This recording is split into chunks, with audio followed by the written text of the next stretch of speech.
സുഹൃത്തുക്കളെ, ഞാൻ സാജു. ഇന്ന് നമ്മൾ ഒരു കല്യാണ നിശ്ചയത്തിന് പോവുക. എവിടെയാണെന്ന് വെച്ച് കഴിഞ്ഞിട്ടുണ്ടെങ്കിൽ നേര്യമംഗലത്തേക്ക് പോണേ. അപ്പോൾ നമ്മൾ ഈ വണ്ടിയിലാണ് പോണത്. MG, നമ്മുടെ അമ്മായിയുടെ വീടാണിത്, അപ്പൻ്റെ പെങ്ങളുടെ. അമ്മായിയും ഞാനും അമ്മായിയുടെ ഫാമിലിയും കൂടിയിട്ട് പോണേ. അമ്മായിയുടെ മകനുണ്ട്. അപ്പോൾ ഇതാണ് കാറ്, അവൻ്റെ കാറാണ്. അമ്മായി അടിപൊളിയായിട്ട് മുക്കുറ്റിപ്പൊക്കെ വെച്ചിട്ടുണ്ട്. വീടിന് മുമ്പിൽ സെറ്റ് ചെയ്താകണടാ, എന്താ ഭംഗിയില്ലേ. മുക്കുറ്റി ഓണത്തിൻ്റെ കാലമായതുകൊണ്ടേ മുക്കുറ്റിപ്പൂ ഇങ്ങനെ തഴച്ച് നിൽക്കണം. ഇതെങ്ങനെ ആളിങ്ങനെ സെറ്റ് ചെയ്തെന്ന് എനിക്ക് മനസ്സിലാവാത്ത. കറക്റ്റ് ഗാർഡനിൽ മുക്കുറ്റി ഇത്രയും ചെറിയ പൂവേ. ഇപ്പോഴത്തെ കുട്ടികളൊന്നും മുക്കുറ്റി അധികം കണ്ടുപിടിച്ചിട്ടുണ്ടാവില്ല, അത്രയും ചെറിയ പൂവാണ്. കണ്ടാ എന്താ സെറ്റിങ്സ്. നമ്മളൊക്കെ കുറേ പൊട്ടിച്ച് ഇത് പൂക്കളിടാനൊക്കെ ഉപയോഗിച്ചിട്ട് പണ്ട്. കറക്റ്റ് ആ ഗാർഡൻ്റെ ഒരു ഏരിയ കംപ്ലീറ്റ് സെറ്റ് ചെയ്തേക്കാണ്. അങ്ങനെ ഞങ്ങൾ യാത്ര തിരിച്ചു. നമ്മളെ ചാലക്കുടി മേൽപ്പാലെത്തി. യാത്ര മുന്നോട്ട് പോണു. ഇലക്ട്രിക് വണ്ടി ആയതുകൊണ്ട് തന്നെ ഫുൾ ചാർജിലാണ് ഞങ്ങൾ പിടച്ചുകൊണ്ടിരിക്കുന്നത് കേട്ടോ.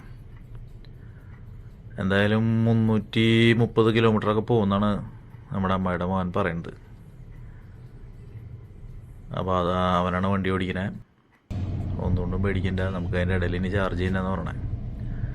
അങ്ങനെ ഞങ്ങൾ പെരുമ്പാവൂരിൽ നിന്ന് തിരിഞ്ഞു, വീണ്ടും മുന്നോട്ട് തന്നെ. അങ്ങനെ പതുക്കെ എറണാകുളം ജില്ലയിലേക്ക് തിരികെയാണ്. ആഗസ്റ്റ് 15 എന്നാണ് കേട്ടോ നമ്മുടെ യാത്ര. അത് ആഗസ്റ്റ് 15 പരിപാടികൾ റൂട്ടിലൊക്കെ കാണാം. അടിപൊളി പരിപാടികളാണ്. ഇത് നെല്ലിക്കുഴി എന്ന് പറഞ്ഞ സ്ഥലമാണ്. നെല്ലിക്കുഴി നമ്മൾ നേര്യമംഗലം എത്ര മുമ്പ് കോതമംഗലത്തിനും മുമ്പുള്ള സ്ഥലമാണ്. അങ്ങനെ നമ്മൾ പതുക്കെ നേര്യമംഗലത്തിനോട് അടുത്ത് തുടങ്ങിയതിൻ്റെ ലക്ഷണമാണ് നമ്മൾ അകലെന്ന് കാടുകളൊക്കെ കണ്ടു തുടങ്ങി, മലകളും. അങ്ങനെ നേര്യമംഗലം ടൗണായി. അത്യാവശ്യം ഞായറാഴ്ചയല്ല, ഇന്ന് മുടക്ക് ദിവസമാണല്ലോ, സ്വാതന്ത്ര്യദിനമായതുകൊണ്ട് തന്നെ തിരക്ക് കുറവാണ്. അപ്പോൾ ഞങ്ങൾ അവിടെ നിന്ന് ടൗൺ കടന്ന് ലെഫ്റ്റ് തിരിഞ്ഞ് കഴിഞ്ഞാൽ പിന്നെ നേര്യമംഗലം പാലത്തിലേക്കുള്ള വഴിയാണ്. അതായത് സത്യം പറഞ്ഞു കഴിഞ്ഞിട്ടുണ്ടെങ്കിൽ നമ്മുടെ പശ്ചിമഘട്ടത്തിൻ്റെ വാതിൽ എന്നൊക്കെ പറയാവുന്നൊരു സംഭവമാണ് നേര്യമംഗലം പാലം. അതുപോലെ തന്നെ നേര്യമംഗലം പാലം അങ്ങോട്ട് ക്രോസ് ചെയ്ത് കഴിഞ്ഞാൽ പിന്നെ ഇടുക്കി ജില്ലയായി. പെരിയാറാണ് ക്രോസ് ചെയ്യുന്നത് നമ്മൾ. വളരെ മനോഹരമായൊരു വീഡിയോ.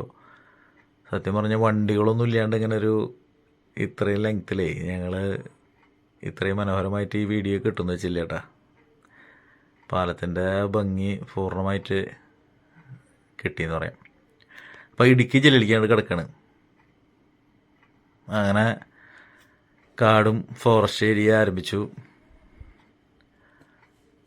എന്തായാലും ഞങ്ങളൊന്ന് ഇവിടെ ഒന്ന് വണ്ടി പതുക്കെ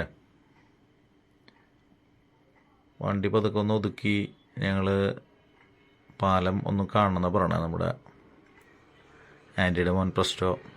അപ്പോൾ ഞങ്ങൾ പാലത്തിൻ്റെ അവിടെ നിന്ന് ഒതുക്കി വീണ്ടും പാലം പെരിയാറൊക്കെ ഒന്ന് ഷൂട്ട് ചെയ്യണം എന്നുള്ള പരിപാടിയാണ് ആൾ.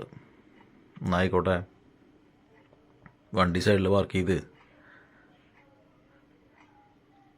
അങ്ങനെ ഞങ്ങൾ അമ്മായി അവിടെ ഒരു ചായ കുടിച്ച് ഒരു ഹോട്ടലിൽ അവരിയ്ക്കാന്ന് പറഞ്ഞു. അതെ, നമ്മുടെ ചീയപ്പാറ 11 കിലോമീറ്റർ ഉണ്ട് ഇവിടുന്ന്. അങ്ങനെ പ്രശ്നം കൊണ്ട് നടക്കണം. ഞാനും ഉണ്ട്, ഞങ്ങൾ രണ്ടുപേരും കൂടി നടന്നു. അപ്പോൾ ലെഫ്റ്റ് സൈഡിൽ നമ്മുടെ ഈ നേര്യമംഗലം പാലത്തിൻ്റെ ഒരു അപര്യാപ്തം എന്താ വെച്ചിട്ടുണ്ടെങ്കിൽ ചെറിയ വീതി കുറവാണ്. അതുകൊണ്ട് തന്നെ 2 ബസ് വന്നാൽ അല്ലെങ്കിൽ ഒരു ലോറിയും ബസ്സും വന്നു കഴിഞ്ഞാൽ വണ്ടികൾ പോവില്ല. അപ്പോൾ അതുകൊണ്ട് തന്നെ ഈ കാര്യത്തിൽ നമ്മൾ റോഡിൻ്റെ കാര്യത്തിൽ ഇപ്പോൾ നമ്മുടെ ഗവൺമെൻറ് ഒരു ഉഷാറായിൻ്റെ പുതിയൊരു പാലം തന്നെ ഇവിടെ നിർമ്മാണം നടന്നുകൊണ്ടിരിക്കുകയാണ്. അപ്പോൾ 2 സൈഡിൽ നിന്നും ഇടത്തുനിന്നുള്ള വണ്ടികൾ ഈ സൈഡിലും അപ്പുറത്തോടെങ്കിടുമായിട്ട് പോവാം. വളരെ സൗകര്യവും. പെരിയാറ് വളരെ കാമായിട്ട് ഒഴുകിക്കൊണ്ടിരിക്കുന്നു. 2 ആഴ്ച മുമ്പ് വരെ ഭയങ്കര മഴയായിരുന്നല്ലോ, അതിൻ്റെ ഒരു കലക്കം കാണാം. പക്ഷെ ഇപ്പം എന്തായാലും അത്ര അങ്ങോട്ട് വെള്ളമില്ല. എന്നാലും അത്യാവശ്യം വെള്ളമുണ്ട്. ഇതിന് രണ്ടാഴ്ച മുമ്പ് നല്ല വെള്ളം വന്നു എന്നാണ് പറഞ്ഞത്. അങ്ങനെ ഇടുക്കി ജില്ലയാണ് കാണുന്നത്, മലകളും മിടുക്കിയായ ഇടുക്കി.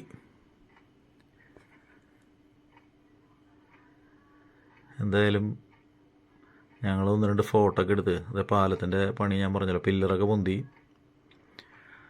അങ്ങനെ ഞങ്ങൾ പതുക്കെ കാറിലേക്ക് നടക്കുക. അപ്പോഴാണ് ഒരു വാനര സംഘം വഴിയരികിൽ. കുരങ്ങന്മാരൊക്കെ ഇപ്പോൾ പുറത്ത് എന്താ പറയുക, നമ്മുടെ റോഡ് സൈഡിൽ ഈ ഭിക്ഷത്തണ്ടായിരിക്കുന്ന പോലെ ഇരിക്കുക. എനിക്കത് കണ്ടപ്പോൾ ആകെ ഇതായെന്ന് വെച്ചാൽ കാട്ടിൽ ഭക്ഷണമില്ലാത്തത് കൊണ്ടാണല്ലോ ഇവന്മാർ ഇവിടെ വന്ന് ഫാമിലി ആയിട്ട് ഇങ്ങനെ ഇരിക്കുന്നത്. നമ്മൾ കയ്യിൽ ഭക്ഷണ സാധനമൊക്കെ ഉണ്ടെങ്കിൽ തട്ടി പറിക്കും കേട്ടോ.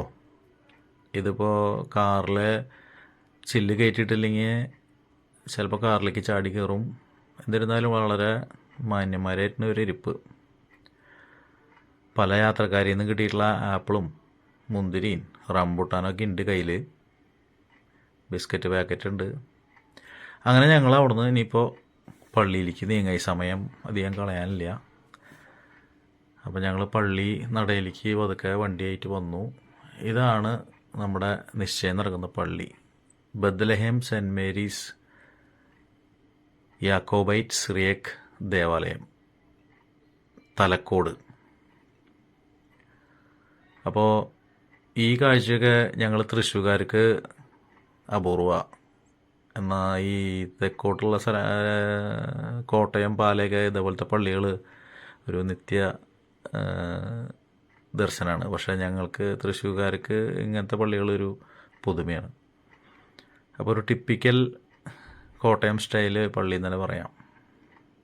കോട്ടയമല്ല, ഇത് എറണാകുളം ജില്ലയുടെ ഭാഗമാണ്. അങ്ങനെ ഞങ്ങൾ പതുക്കെ സ്റ്റെപ്പ് കയറി മേലെ വന്നു. പള്ളിയുടെ വലിയ കൽക്കുരിശ്.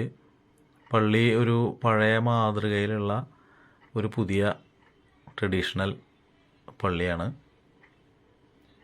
ബത്ലഹേം സെൻറ്റ് മേരീസ് ദേവാലയം. പള്ളിയുടെ മുകളിൽ നിന്നൊക്കെ നല്ല വ്യൂ ആണ് കേട്ടോ. ഒരു ചെറിയ കുന്നിൻ്റെ മുകളിലാണ് പള്ളി. സ്വർണ്ണം പൂശിയ കൊടിമരം. അങ്ങനെ ഞങ്ങൾ പള്ളിയുടെ അകത്തേക്ക് കയറി. ശരിക്കും പറഞ്ഞിട്ടുണ്ടെങ്കിൽ വിവാഹ നിശ്ചയത്തിൻ്റെ ചടങ്ങുകളൊന്നും പള്ളിയുടെ ഉള്ളിലില്ല എന്ന് പറഞ്ഞത്. അപ്പോൾ ജസ്റ്റ് പള്ളിയിലൊന്ന് കയറി. നല്ല വൃത്തിയുള്ള ചെറിയ പള്ളി.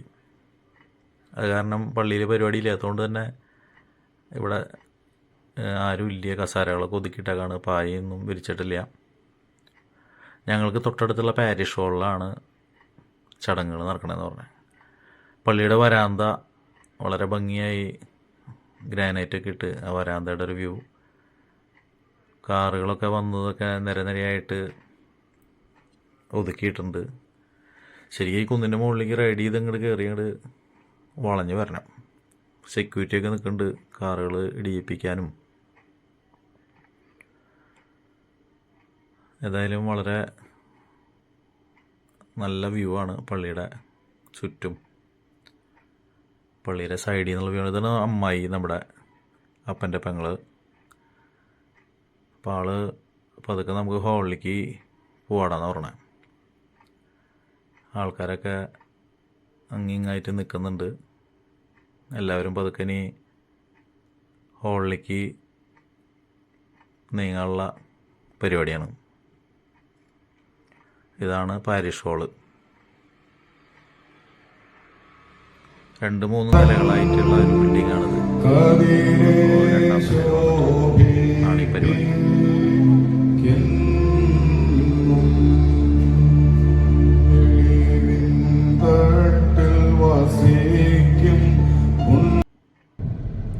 അങ്ങനെ പരിപാടിയൊക്കെ കഴിഞ്ഞ് ഞങ്ങൾ മടങ്ങായി.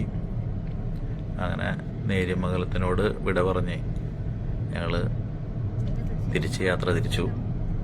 എന്തായാലും വീഡിയോ ഇഷ്ടമായ സബ്സ്ക്രൈബ് ചെയ്തോളോ, ഷെയർ ചെയ്തോളോ. ഓക്കെ. Saju travel cool.